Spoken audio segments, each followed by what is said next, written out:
우리가 지난 3주 동안 룻기를 묵상을 했습니다. 정확하게는 4년 동안이에요. 우리가 룻을 하나님의 일하심과 하나님의 섭리, 계획의 관점으로 룻기를 보았고, 그리고 또 하나님을 믿었지만 하나님을 떠났던 백성이 어떻게 고통을 당하고 또 그것이 어떻게 회복되어 가는가, 나오미의 관점으로 룻기를 또 보았습니다. 그래서 하나님의 관점에서 키워드는 섭리, 하나님의 주권, 계획이, 나오미에게 있어서 키워드는 회복입니다. 그리고 또 사사시대의 그 영적 암흑 시대에서 각자 자기 소견에 오른 대로 살아가던 그 시대에 하나님의 말씀을 붙잡고 사는 보아스는 그 신실한 하나님의 백성의 대표고, 보아스의 키워드는 바로 신실함입니다. 신실이죠. 그리고 이제 이방 여인 룻에게 있어서 룻기는 이방 여인이 어떻게 하나님의 백성이 되고 또 하나님 나라의 그 위대한 왕 다윗의 족보, 더군다나 예수 그리스도의 족보에 그가 이름을 올리게 되는지, 그래서 이 룻의 입장에서 키워드는 바로 믿음과 구원과 순종입니다. 자, 이와 같이 우리가 룻기를 각각의 다 특징들이 가지고 있는데, 일단 하나님 말고 우리 사람의 입장에서 나오미와 보아스와 룻, 이 세 사람이 다 각각 회복, 신실함, 믿음, 각각 좀 다르지만 공통적으로 이 세 사람이 동일한 요소가 하나가 있는데, 지난주에 말씀드렸듯이 그게 하나님의 말씀을 지키려고, 하나님의 말씀을 중심으로 행동하려고 했다라는 것이죠. 그리고 이 세 사람이 공통적으로 지키려고 또 그것을 붙잡고 있는 하나님의 말씀의 키워드가 뭐냐면 바로 기업 물을 자, 기업 물을 자라는 말씀입니다. 지난주에 제가 설명드렸듯이 이 기업 물을 자라는 것은요, 이 하나님의 말씀, 성경 위에 그 당시에 메소포타미아, 바빌론 함무라비 법전부터 시작해서 이집트 문명, 그 주변에 얼마나 큰 문명들이 많았습니다. 근데 그 어떤 인간의 문명에서도 이 기업 물을 자와 같은 종류의 법은 없습니다. 이건 아주 독특한, 유니크한 하나님의 법이에요. 하나님의 법 속에 음행하지 말고, 살인하지 말고, 도둑질 말고, 이런 거는 다른 문명하고도 겹쳐지는데, 특별히 기업 물을 자에 대한 말씀은 겹치지를 않아요. 아주 유니크해요. 그래서 오늘은 사실 이건 내년에 하려고 했었는데 앞당겨서 하고 이제 룻기를 좀 정리를 하려고 오늘 합니다. 오늘은 이 기업 물을 자, 이 말씀에 대해서 오늘 우리가 이 룻기의 세 명이 붙잡고 간 이 기업 물을 자가 도대체 어떤 의미를 가지고 있는지, 그리고 거의 지금 우리와 지금 한 3000년 전 일인데 그것이 오늘날 우리에게 어떤 의미가 있는지 오늘 말씀을 통해서 우리가 묵상하고 또 은혜를 나누고자 합니다. 먼저 우리가 기업 물을 자를 대해서 말하기 전에 일단 기업에 대해서 좀 우리가 분명히 짚고 가야 돼요. 여러분, 기업이, 물론 우리가 번역한 대로 기업이 의미는 오늘날 우리가 회사를 어떤 기업이라고 하지 않습니까? 그 의미하고 비슷합니다. 삶의 터전이에요, 기업은. 삶의 터전이고, 과거 농경사회에서 기업은 좀 더 구체적으로 땅을 의미합니다. 땅. 그런데 단순하게 땅이라는 어떤 물질, 그 부동산으로서 땅만을 의미하는 것이 아니에요. 오늘 우리가 읽었던 본문 23절을 보면은, 자, 토지를 영구히 팔지 말 것은 토지는 다 내 것임이니라. 너희는 거류민이요 동거하는 자로서 나와 함께 있느니라. 여러분, 여기서 토지는 다 누구 거예요? 지금 이 선언은 누가 하고 계시냐면 하나님이 하고 계세요. 토지는 다 내 거예요. 다 하나님 거예요. 단지 너희는 그곳에서 거류하는, 같이 거주하는, 레지던트냐, 거주하는 거류민이요 동거인일 뿐이에요. 그러니까 우리가 기업이라고 할 때 기업이 분명 땅인데, 정확하게 지금 하나님이 말씀하시는 기업은 하나님의 소유된 땅이에요. 하나님이 가지신 땅이에요. 더 구체적으로 말하자면 하나님의 주권으로 다스려지는 땅, 그 땅이 기업이에요. 그래서 여러분, 기업을 또 다른 표현을 하자면 하나님의 나라라고 할 수 있어요. 하나님이 다스리는 땅. 이 하나님의 말씀으로 다스려지는 그 땅, 이걸 기업이라 하고, 또 하나님이 이 토지는 다 내 것이라는데 이 선언이 세상의 왕들도 뭐 예전에 옛날 왕들이 다 뭐죠? 이 땅은 다 자기 땅이죠. 자기가 빼앗은 땅이죠. 자기가 정복한 땅입니다. 근데 그 인간의 왕의 이 독재자적인 표현이 아니에요. 지금 하나님이 이 땅은 다 내 것이라고 말하는 그 근거는 뭐죠? 창조주 하나님이 내가 이 땅을 창조했기 때문에 만들었으니까 내 거라는 거예요. 빼앗은 게 아니에요. 정복한 게 아니에요. 이건 하나님이 직접 만드신 거예요. 그래서 창조주 하나님만이 하실 수 있는 말씀이에요. 이 토지는 다 내 것이라는 말. 인간 왕이 하는 독재적인 표현이 아니에요. 이 땅을 만드신 창조주로서 이 땅이 다 내 것이고, 이 땅이 하나님이 다스리는 나라고, 그 가운데 너희가 거류민과 동거인으로 나와 함께 사는 것. 구약에서는 거류민과 동거인이라는 말을 썼다면 신약에서는 우리가 익숙한 표현이 있죠. 어떤 표현이 있죠? 청지기. 주인은 따로 있어요. 우리는 단지 청지기일 뿐이에요. 자, 그런데 그 하나님의 땅이 하나님 것이기 때문에 하나님이 어떤 마음으로, 하나님의 주권으로 다스리는 나라인데, 하나님의 주권으로 각자에게 분배를 해주셨어요. 알맞게 분배를 해주셨어요. 근데 또 여기서 착각하시면 안 돼요. 그 분배함이 우리가 생각하는 산술적인 분배라고 하죠. 너 하나 가졌으면 나도 하나, 너 10개 가졌으면 나도 10개. 딱 이 분배는 아니에요. 실제로 하나님이 이 땅을 분배할 때도 12지파에게 분배할 때 똑같은 크기로 분배하지 않습니다. 더 강한 지파가 있었고, 인구가 더 많은 지파가 있었고, 더 많이 필요한 지파가 있었어요. 이걸 따라서 차등으로 분배해요. 근데 하나님 입장에서 이게 공평한 분배예요. 신약으로 하면 5달란트, 2달란트, 1달란트를 하나님이 분배를 해줘요. 우리가 생각할 때 이게 불공평하다? 아니요. 하나님이 각자에게 맞게 분배해 주셨어요. 1달란트도 엄청난 양이에요. 실제로. 그러니까 하나님의 나라 주권에서 기업을 어떻게 했냐면 이렇게 분배해 주시고, 그 다음에 하나님의 뜻이 뭐냐면 그 기업을 지키라는 거예요.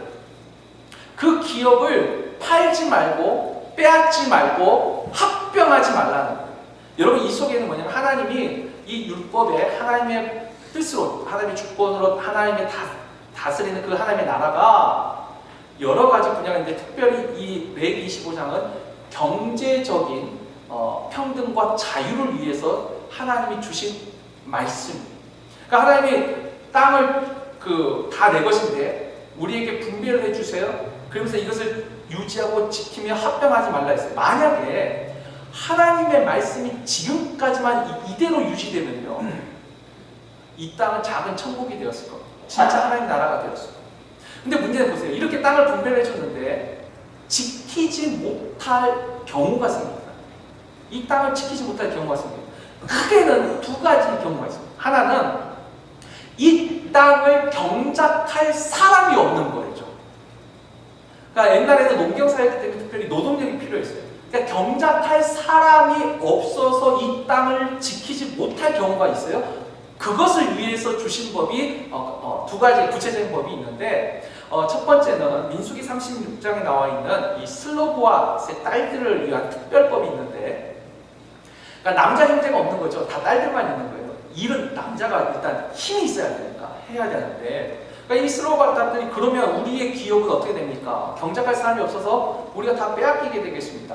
그때 하나님이 원래 처음 주셨던 율법 말고 슬로보아스의 딸들이 의견을 제시하니까 특별법을 제정해 주셨는데, 너희들 말이 맞다. 그래서 만약에 남자 형제가 없다면 딸들이 그 기업을 이으라. 그리고 그 딸들은 다른 지파 사람에게는, 그러니까 기업을 이은 딸들은 다른 지파 사람하고 결혼하지 말고 오직 같은 지파 안에서만 결혼해서 그 땅이 다른 지파에 합병되지 못하도록 하라. 이게 이제 특별법이에요. 그러니까 다른 딸들은 다른 지파 사람하고 결혼해도 돼요. 근데 기업을 이은 지파라면, 기업을 이은 딸이라면 자기 지파 안에서. 그러니까 하나님의 뜻은 뭐죠? 이 땅이 부익부 빈익빈이라고 하죠. 가진 사람은 더 가져서 더 부자가 되고, 없는 사람은 있는 것도 없게해서 더 가난해지는 그런 일이 일어나지 않고, 경작자가 없으면 딸이 이으라고. 그리고 또 하나, 자녀가 없어요. 자녀가 없을 때는 어떻게 해요? 형사치수법이라는 걸 통해서 여러분 우리는 유교에 익숙해서 형사치수법을 대를 잇는다, 어떤 혈통을 잇는다는 개념으로 생각하는데 아니요. 이스라엘 즉 하나님의 법은요, 인간의 혈통이 중요한 게 아니에요. 하나님이 다스리는 그 땅을 지키는, 땅이 더 중심이에요. 근데 이게 재산으로서가 아니라 말씀에 순종하는 거죠.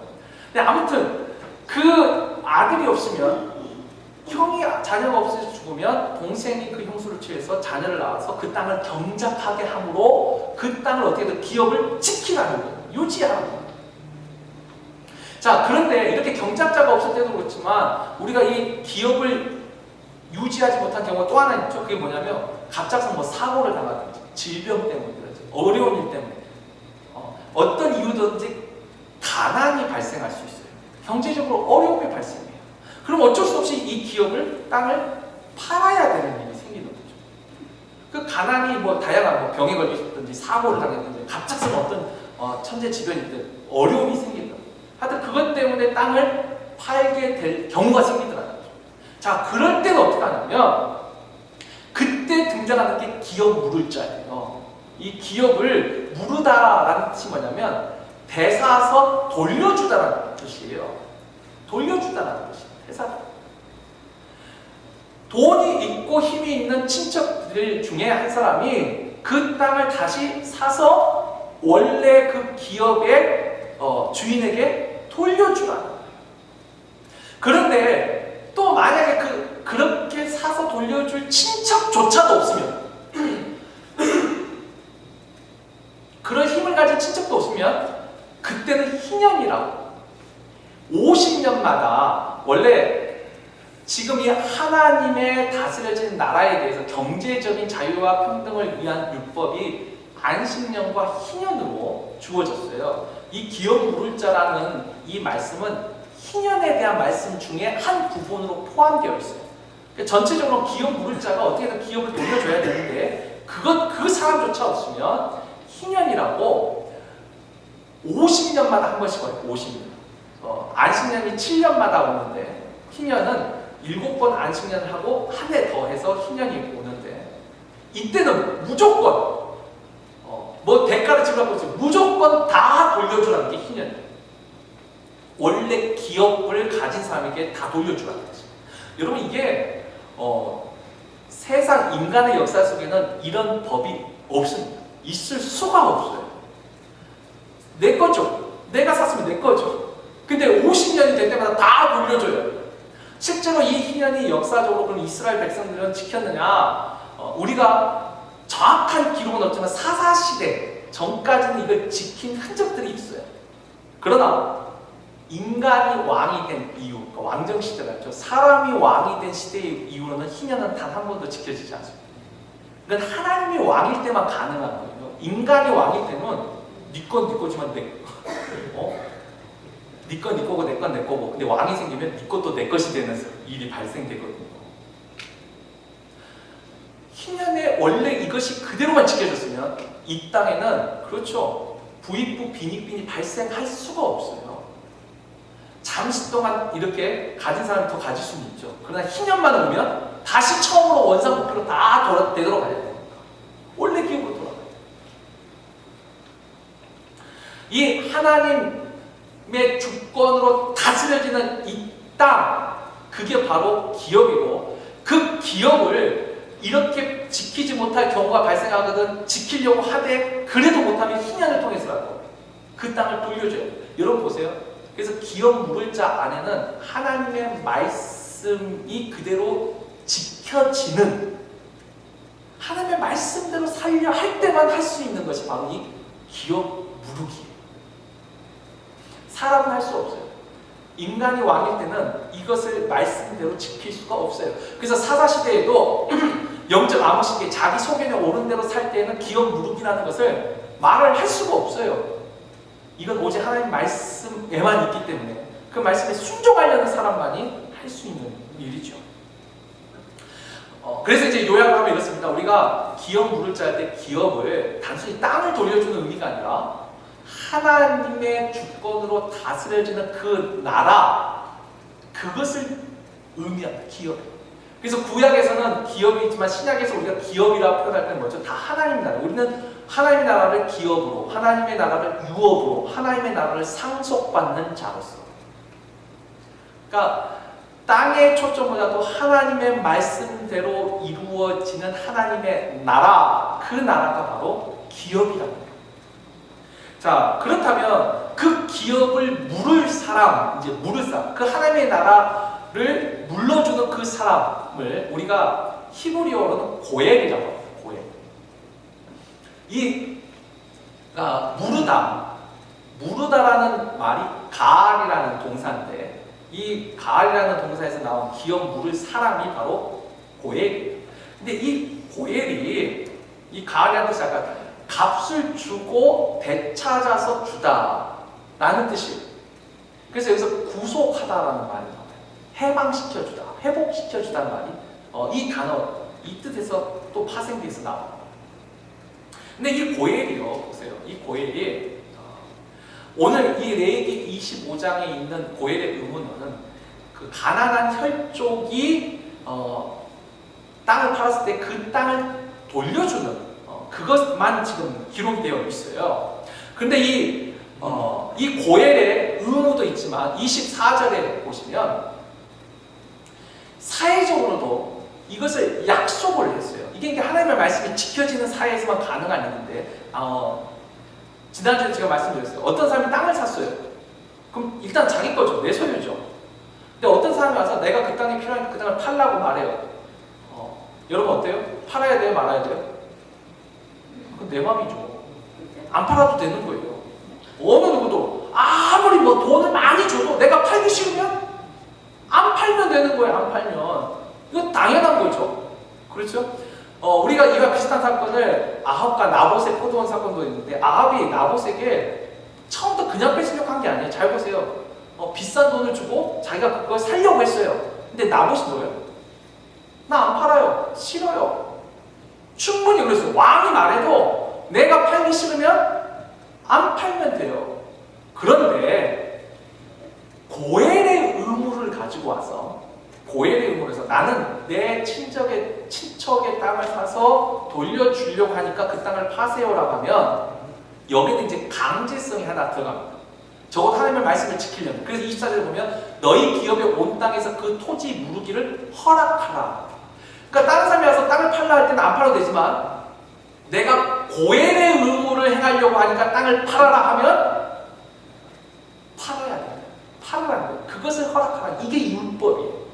그래서 우리가 룻기에도 보면은 보아스보다 그 기업을 물을 더 가까운 사람이 있었잖아요. 그 사람이 잘 보시면 처음부터 거절한 게 아니에요. 내가 기업을 물겠다고 해요. 근데 그 사람의 머릿속에는 뭐가 있죠? 내가 저 토지를 살 수 있구나. 저 사람은 원래 안 팔아도 되는데 내가 고엘이구나. 그럼 내가 이 땅을 살 수 있는 거예요. 그때는 예스라고 했어요. 근데 그 다음에 보아스가 너는 그 땅을 사서 룻에게 돌려줘야 된다 하니까 그러면 내가 손해가 나니까 나는 하지 않겠다. 이게 뭐죠? 하나님의 말씀을 나한테 유익이 되는 선까지는 예스예요. 그 말씀을 통해서 그래? 내가 고엘이구나. 내가 저 땅을 살 수 있어? 오케이. 거기까지 좋아요. 하나님의 말씀을 나의 유익이 되는 선까지는 오케이야. 그러나 그 다음에 돌려주라는 말에는 나에게 손해가 되는 하나님의 말씀은 노예예요. 그러니까 성경에서 이 사람은 이름도 밝힐 때 아무개, 그냥 아무개로 끝나요. 하나님의 말씀을 자신에게 이용하는 선까지는 하려고 했지만 말씀대로 순종하려는 게 아니었죠. 말씀대로 순종하려는 건 뭐하는 거예요. 근데 적어도 이 레위기에서 나와 있는 고엘의 법은, 만약에 어떤 사람이 고엘의 의무를 행하겠다면 너희들은 그것을 허락해라. 반드시 그 땅을 팔아라. 그걸 움켜쥐려고 하지 마라. 이것이 오늘의 율법이에요. 말씀입니다. 자, 그래서 이 고엘은 이렇게 땅만 돌려줄 게 아니라 또 정확하게 고엘은 이렇게 하라 이런 말씀이 성경에 이게 딱 명시되어 있는 부분은 없어요. 그러나 고엘이 가지고 있는 또 다른 의무를 우리가 몇 군데 찾아볼 수 있는데, 자, 우리가 읽었던 레위기 25장 한 장만 넘겨보시면 그 뒤에 48절이 있어요. 제가 읽어드릴게요. 그가 팔린 후에 그에게는 속량받을 권리가 있나니 그의 형제 중 하나가 그를 속량하거나 또는 그의 삼촌이나 그의 삼촌의 아들이 그를 속량하거나 그의 가족 중 그의 살부치 중에서 그를 속량할 것이요. 이게 뭐냐면 아까 했죠. 가난해가지고 땅을 팔았어요. 근데 땅을 팔았는데도 여전히 가난하면 또 뭘 팔아요 이제는? 자기를 파는 거죠. 때로는 자녀들을 팔 수 있죠. 뭐로? 종으로, 노예로, 총으로 파는 거예요. 자, 그런 경우가 생기면 어떻게 해요? 그 삼촌이라도, 그러니까 가족 중에 그걸 해주면 좋은데 그 가족이 힘이 없으면 삼촌, 아니 그 삼촌의 아들이면 뭐예요? 사촌. 사촌일지라도 그것도 안 되면 피부치, 살부치, 그 더 뭐 사돈의 팔촌까지라도 그 친척들 가운데 노예로 잡혀있는 그 사람을 풀어주라는 거예요. 속량해주라는 거예요. 고엘한테는 땅뿐만 아니라 그 사람이 종으로 팔렸으면 그 사람도 속량해줘. 또 하나가 있어요. 민수기 5장 8절 말씀 볼까요? 우리 다 같이 읽어보세요. 시작. 만일 죗값을 받을 만한 친척이 없으면, 여기까지. 이 민수기 말씀 속에 제사에 대한 법이 있는데 잘 보세요. 죗값을 받을 만한 친척이란 말이에요. 죗값을 받을 만한 친척. 여기서 이 죗값은 우리가 하나님께 지은 죄에 대해서 속죄제를 드리잖아요. 근데 그 속죄제도 포함되지만 실제로 어떤 사람에게 손해를 입혀가지고 배상을 해야 되는 경우가 있어요. 속건제의 의미가 있어요. 하나님에게 범할 때도 여호와의 성물을 내가 훼손했어요. 그러면 이걸 배상을 해야 돼요. 그렇죠? 사람한테도 내가 잘못해서 미안해, 그걸로 끝나면 돼요? 배상할 수 없을 때는 그렇게라도 해야지만 배상할 것, 내가 배상해야 될 문제가 있으면 해야죠. 할 수 없는 건 못하지만 그게 진정한 회개죠. 근데 그 배상할 힘이 없다면 그 죄값을 친척이 대신 해결해 줄 수도 있더라는 거예요. 그러니까 대속의 의미도 있어요. 그러니까 속량, 종에서 풀어주는 의미도 있고 죄 지었을 때 그 죄값을 배상해 주는 것도 친척이 할 수 있었어요. 또 하나는 민수기 35장에 나오는 그 도피성에 대한 말씀 속에 나오는데 피의 보수자, 피를 보복하는 자. 이 고엘은 이렇게 대속, 속량, 그 다음에 이 기업을 물려주는 이것뿐만 아니라 이 사람이 너무 연약해서 약해서 자기 힘으로 보복하지 못할 때 대신 보복도 해줄 수 있는 이게 이제 고엘이에요. 자, 그렇다면 이 고엘을 보세요. 이런 역할들을, 이런 일들을 하는데 그러면 고엘은 누가 될 수 있을까요? 여기서 한번 잘 생각해보면 고엘의 자격은 율법에는 없지만 오늘 우리가 지난주까지 봤던 룻기를 통해서 너무 잘 알 수 있어요. 일단은 고엘의 자격은 혈연관계에 있습니다.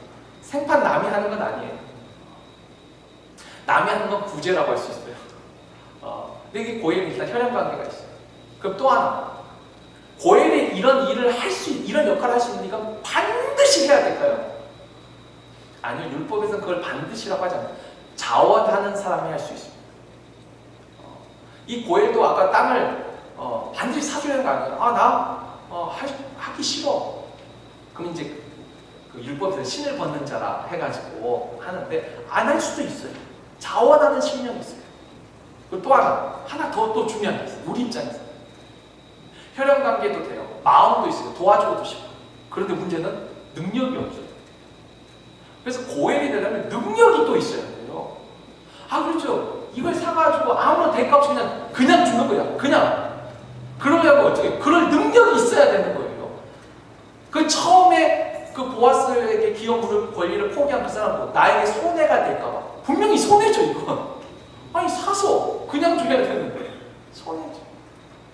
근데 그게 손해가 안 될 정도로 능력이 있어요.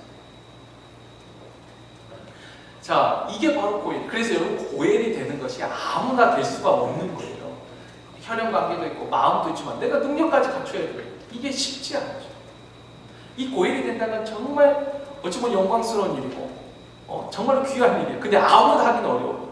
여러분, 이 고엘에 대한 이와 같은 마음이 점점 이제 나중에 뭐로 바뀌어가냐면 메시아 사상으로 바뀌어가요. 메시아 사상은 언제 나오냐면 남유다와 북이스라엘이 멸망한 다음에 이 메시아 사상이 점점 강해집니다. 나라가 망했어요. 하나님의 나라를 잃어버렸어요. 우리 기업을 잃어버렸어요. 잃어버렸는데 도저히 우리 힘으로는 참 찾아올 수가 없어요. 우리가 포로로 잡혀갔어요. 노예로 팔렸어요. 종으로 팔렸어요. 근데 도저히 우리 힘으로는 성량할 수가 없어요. 누가 필요해요? 고엘이 필요해요. 근데 그 고엘이 누구예요? 메시아예요. 메시아를 기다린 거예요. 잃어버린 우리 기업을 되찾아줄 메시아, 종으로 팔린 우리를 해방시켜줄 그 메시아, 그 고엘을 기다렸어요. 근데 그 기다린 메시아, 그 기다린 고엘이 오셨어요. 누가 오셨어요? 그리스도, 예수 그리스도가 이 땅에 오셨어요. 물론 유대인들은 아까도 그 기업을 계속 땅으로만 생각해. 계속 땅으로만 생각해. 그러니까 자기들의 땅을 돌려줄 왕, 실제 땅, 그러니까 랜드, 진짜 땅에서 그냥 그 땅을 계속 기업으로 생각하고 있으니까 아직도 메시아가 안 왔어요. 메시아가 왔는데도 메시아를 기다리고 있어요. 여전히. 왜? 자기들 진짜 땅이 안 찾아졌으니까. 예수님 왔을 때도. 근데 아까 했죠. 기업의 진짜 의미는 뭐예요? 하나님의 주권으로 다스려지는 나라. 하나님의 말씀으로 다스려지는 그 땅. 죄의 종이 되고 사탄의 권세에 눌려서 살던 우리들이 하나님의 말씀을 붙잡고 사는 인생으로 그 기업을 되찾았는데 그게 진짜 기업입니다. 그걸 돌려주신 분이 누구냐면 그리스도라는 거예요. 우리가 죄 때문에 더 이상 하나님의 뜻대로 살지 못하는 무능한 죄인이 되었어요. 우리 기업을 잃어버렸어요. 하나님의 나라를 잃어버린 거예요. 우리가 하나님의 말씀으로 다스려지는 삶이 무엇인지 잃어버렸어요. 그것을 누가 되찾아주셨냐면 고엘 대신 그리스도가 되찾아주셨어요. 우리를 속량해 주셨어요. 값을 대신 지불하셨어요. 대속해 주셨어요. 그걸 되찾아주셨어요. 그래서 우리가 신약에서도 이 값을 주고 되찾아왔다. 이게 신약의 표현은 구속받았다. 구약의 표현은 이게 고엘이에요. 고엘을 받은 거예요. 고린도전서 6장 19절 20절 볼까요? 여기서도 이 고엘의 사상이 들어있죠. 너희 몸은 너희가 하나님께로 받은가 너희 가운데 계신 성령의 전주를 알지 못하느냐. 너희는 너희 자신의 것이 아니라 값으로 산 것이 되었으니 그런즉 너희 몸으로 하나님께 영광을 돌리라. 너희는 너희 자신의 것이 아니에요. 하나님의 토지, 이 땅이 다 하나님의 것이에요. 근데 땅만 기예요? 창조한 우리도 다 하나님의 것이에요. 근데 우리가 우리 그 하나님이 주신 기업을 우리가 지키지를 못해가지고 잃어버려서 죄의 종이 되어버렸어요. 그럴 때 하나님이 다시 값을 주고 다시 사왔어요. 다시 우리에게 기업을 주신 거예요. 우리의 나라를, 하나님의 나라를 다시 돌려주셨어요. 너희 것이 아니에요. 우리는 청직이에요. 거류민이에요. 동거인이에요. 우리 것이 아니에요. 요한계시록 5장 9절에서 10절도 보면 14만 4천 명이 하나님 그 천상에서 예배드릴 때 이렇게 찬양하죠. 그들이 새 노래를 불러 이르되, 우리 다 같이 읽어봅시다. 시작. 그들이 새 노래를 불러 이르되 두루마리를 가지시고 그 임금을 떼기에 합당하시도다. 일찍이 죽임을 당하사 각 족속과 방언과 백성과 나라 가운데서 사람들을 피로 사서 하나님께 드리시고 그들로 우리 하나님 앞에서 나라와 제사장들을 삼으셨으니 그들이 땅에서 왕으로 하리로다. 이 찬송가를 잘 보세요. 여기서 보면 하나님이 핏값으로 사가지고 하나님께 드렸어요. 우리를 뭐로? 하나님의 나라와 제사장. 여러분, 그들로 우리 하나님 앞에서 나라와 제사장, 이 나라라는 뜻이 그냥 미사여구가 아니라 의미, 나라가 뭐라고? 하나님의 말씀으로 다스려지는 땅. 나라의 3요소, 국민, 영토, 주권에서 여러분 가장 중요한 게 그래도 주권이에요.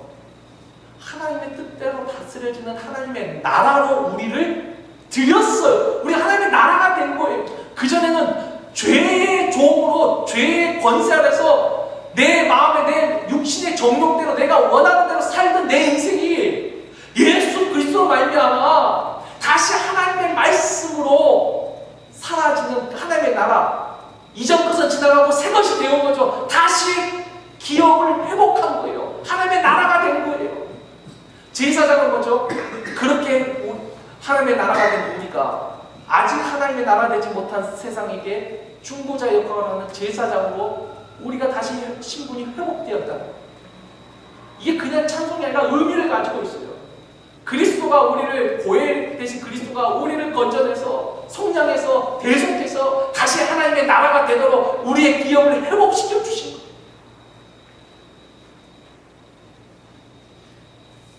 이 고해리 되신 그리스도 여기서 또 아까 이제 고해를 희년이라는 말씀 속에 있어요. 이 희년도 우리가 잠깐 짚고 보면 여러분 희년은 뭐죠? 아까 모든 걸 돌려주는 거예요. 근데 이 희년이 나중에는 뭐가 되냐? 어떻게 되냐면 여호와의 날이 돼요. 여호와의 날. 여호와의 날은 어떤 날이죠? 근데 여호와의 날은 두 가지 의미를 가지고 있어요. 하나는 은혜의 해예요. 하나님의 해는 모든 걸 다 돌려주는 날, 해예요. 모든 게 회복되는 날이에요. 또 하나는 심원의 해예요. 하나님이 우리의 원한을 다 갚아주세요. 억울함을 갚아주세요. 심판하세요. 공의하라. 자, 근데 여호와의 날 속에 희년은, 그러니까 신원은 말고 희년은 은혜만을 가지고 있어요. 이 은혜가 여호와의 날로 보고 여호와 날에 은혜의 해가 돼요. 자, 이 은혜에 대한 말씀은 이사야 61장에 있는 말씀인데 이것을 주님께서 직접 말씀하신 누가복음 본문을 우리 한번 다 같이 보죠. 누가복음 4장 17절에서 19절 다 같이 읽습니다. 시작.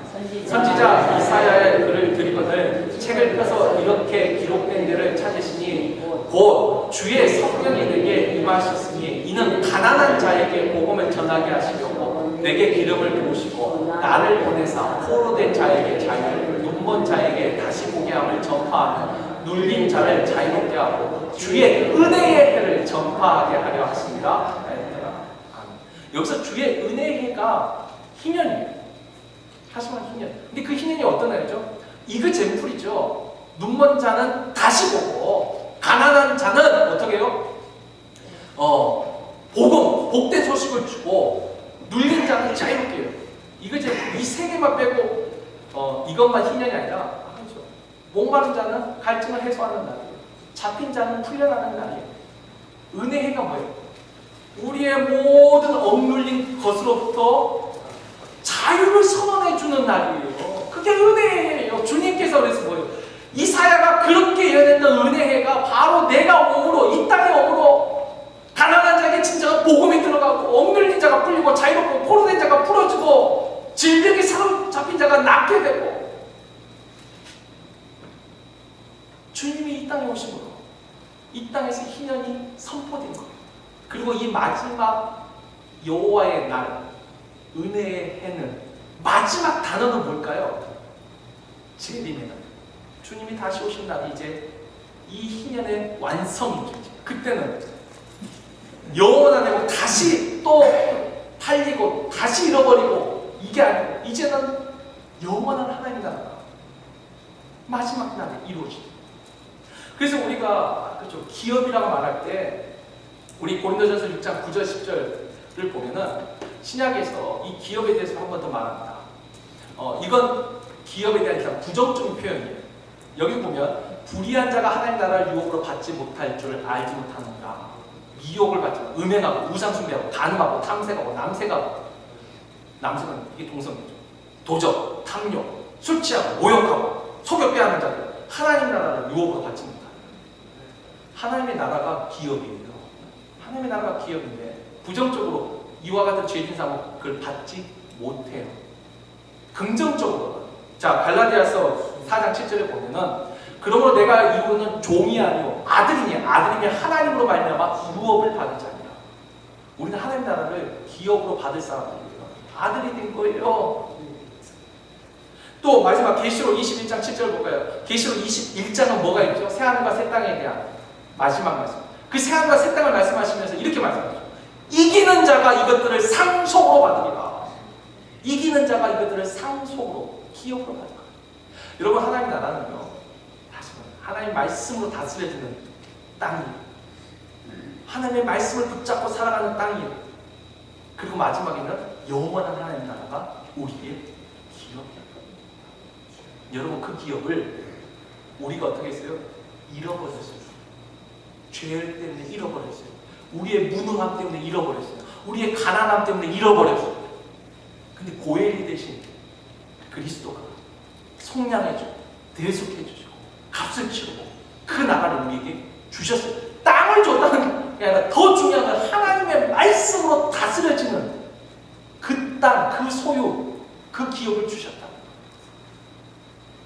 여러분, 이것이 얼마나 큰 우리에게 은혜입니다. 그래서 오늘 우리가 정말 고엘이 되신 그리스도를 생각하면서 그 은혜에 감격하고, 여러분 생각해보세요. 나에게 고엘이 있다는 것만 해도 얼마나 마음이 든든해요. 안 든든해요? 든든하죠. 그 고엘이 되신 그리스도가 우리를 지켜주시고 있어요. 얼마나 감사해요. 나는 무능하지만 그분은 능력이 있죠. 근데 오늘 저는 설교를 여기서 마치려고 하지 않습니다. 제가 하나만 더 말씀드리고 말씀을 맺겠습니다. 우리가 고엘이 되신 그리스도를 생각하면서 너무 감사한 것, 너무 좋습니다. 그런데 그러니까 우리가 1만 달란트 빚졌다가 탕감 받았어요. 아이고, 다 용서해줄게. 얼마나 좋아요. 룰루랄라 기분이 좋아. 근데 내 앞에 100데나리온 빚진 자를 만났어요. 근데 내가 그의 멱살을 잡아. 그랬더니 왕이 다시 잡아. 저는 우리의 고엘된 그리스도를 생각했다면, 저는 이건 권면이에요. 성경이 있지는 않지만 저는 권면. 제가 이 고엘에 대한 말씀을 깨닫고 나서 제 마음에 들었던 마음의 소원입니다. 나도 누군가에게 고엘이 되었으면 좋겠다. 나도 누군가에. 누가 나의 고엘이 되어주는 건 얼마나 좋아요. 근데 솔직히 주는 것이 받는 것보다 복되다고. 저는 이 말씀을 읽으면서 그 은혜를 감사했지만 저의 마음의 실제적인 도전은 내가 누군가에게 고엘이 되었으면, 내가 이런 고엘의 역할을 할 수 있는 사람이 되었으면 좋겠다. 이게 저한테 준 오히려 그 도전이죠. 그 고엘 되신 그리스도는 은혜를 주시죠. 내가 살면서 정말 누군가에게 무능하여서 정말 힘이 없어서 하고 싶은데 하지 못하는 것들이 있다면 내가 그래서 아무 대가 없이 그냥 해결해 줄 수 있는 사람. 그리고 이건 제 개인의 그냥 묵상의 결과입니다. 뭐 성경에 그런 건 없어요.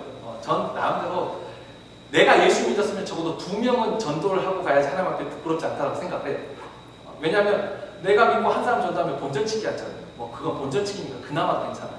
근데 남기려면 일단 2사람은 전도를 해야지 하나님 앞에 남긴다. 이건 저의 그냥 계산법이에요. 그래서 제 마음에 내가 평생에 적어도 2사람은 꼭 전도를 해야지. 그 2사람 나로 인해서 예수 믿고 구원받는 그것을 나의 달란트 사명을 남기는 걸로 생각을 했어요. 그렇지 않아요. 본전치기 물론 본전치기를 안 하면 이제 게으르고 악한 종이고. 자, 근데 같은 의미에서 고엘도 저는 그런 식의 좀 적용을 제 자신한테 했습니다. 내가 하나님 앞에 이렇게 내가 무능함으로 이렇게 엄청난 은혜를 받았는데 전도도 현실적으로 하나님, 내가 2사람에게는 고엘의 역할을 할 수 있는 삶을 살게 해주세요. 일단 제 개인적으로는 저 한 점이 있습니다. 뭐 제가 생각한 고엘은 뭐 친척이니까 우리 이걸 구제라고 생각할 수도 있겠는데, 뭐 크게 넓게 보면 공부하고 싶은데 등록금을 내지 못하는 학생을 도와준 적이 있습니다. 근데 제가 기도하는 바는 더 해줄 수 있는 사람이 되기를 바라요. 근데 아까 그랬죠. 고엘이 마음은 있어요. 능력이 안 돼요. 능력이 안 되면 해주고 싶어도 해줄 수가 없잖아요. 그래서 제가 기도를 이런 마음을 두셔서, 하나님, 내가 이런 고엘의 역할을 할 수 있도록. 그래서 제가 언젠가 했죠. 이제는 혹시 또 오해하실 분이 아직도 남아계실지 모르겠는데 전 돈 좋아합니다. 근데 내가 내 자신을 위해서 쓰는 게 아니라 하나님 앞에 떳떳한 거 나에게 있어야지 흘려보낼 수 있는 거죠. 고엘이 될 수 있는 능력을 주시고 실제로 도와줄 수 있는. 목사님이 당연히 기도하는 건 당연하지만 또 하나님 앞에 제가 사모하는 거예요. 고엘의 역할을 해줄 수 있으면 좋아요. 여러분도 그런 어떤 마음의 도전을 가지고 한번 기도해 보세요. 그냥 하나님 나에게 복 주세요 하는 것보다 그 복을 달라고 하는 진짜 이유가 뭔지 하나님 앞에 정정하게, 하나님, 내가 정말로 고엘의 의무를 2사람이 아니라 여러분, 정말 여러분의 믿음만 있다면 200명에게 하면 그게 더 좋지 않나요? 여러분이 할 수 있을 수만 있다면, 그럼 나에게 그런 능력이 있다면, 정말 무능하여서 그 기업을 지키지 못하는 자들이 있다면, 정말 예수 믿는 사람으로서 그런 마음의 도전을 가지고 산다면, 그리고 이 땅에 부익부 빈익빈한 이 엄청난 격차, 그래도 우리로 말미암아 조금이라도 줄어들지 않을까요? 아멘을 안 하십니까? 저는 여러분이 하나님 앞에 간절히 기도하시고 하나님 주신 복을 받으세요. 그 복을 가지고 하나님의 말씀으로 다스려지는 삶, 정말 보아스와 같이 정말 그 연약한 그 여인을 도와줘 고엘의 역할을 할 수 있는, 이게 얼마나 복된 삶이에요. 얼마나 이게 복된 삶이에요. 그래서 저는 제가 가지고 있는 그 깨달음의 도전을 마지막으로 한번 나누고 싶습니다. 적어도 내가 살면서 두 명한테는 내가 한번 고엘의 역할이죠, 그냥. 물론 그래서 신약에도 가족과 친척을 돌보지 않는 불신자보다 더 악하다고 일단은 가족의 범위 안에서, 친척의 범위 안에서 사도의 8절까지 한번 쭉 살펴서 정말 하나님 말씀 붙잡고 살려는 사람, 그것도 있잖아. 정말 하나님 말씀대로 살아보려는 그 사람들, 먼저 믿음의 식구들 먼저 돌아보고 고엘의 역할을 하고 그 나라를 회복시켜주고 하나님의 말씀으로 살도록 회복시켜주고, 물론 구제도 하면 좋은 거죠. 그것도 여러분이 마음의 도전을 받으면 참 좋은데, 구제 받는 것보다 구제하는 자가 복된 줄 믿으시길 주의 축원합니다. 우리 모두 다 정말 이런 고엘 대신 그리스도의 은혜만 생각할 게 아니라 정말 그 은혜를 우리가 받았는데, 우리도 정말 주님하고 비교할 수 없는 1만 달러와 100대는 비교가 안 돼요. 아무리 비교하면 비교가 안 돼. 그래도 그 작은 거 하나라도 한번 내가 고엘의 역할을 한번 감당하는 삶을 살았으면 좋겠다. 아마 이 믿음을 주님께서 기뻐하시고 내 마음을 시원케 하는 자라, 내 마음에 합한 자라, 그리고 그를 위해서 하나님 나에게 능력을 주옵소서, 내게 은혜를 베푸시고 복을 주옵소서. 우리 다 같이 이 시간에는 이 깨달은 말씀 가지고 고엘 대신 그리스도를 향해서 감사의 고백으로, 또한 내가 나도 고엘의 역할을 할 수 있는 그와 같은 삶 살게 주옵소서.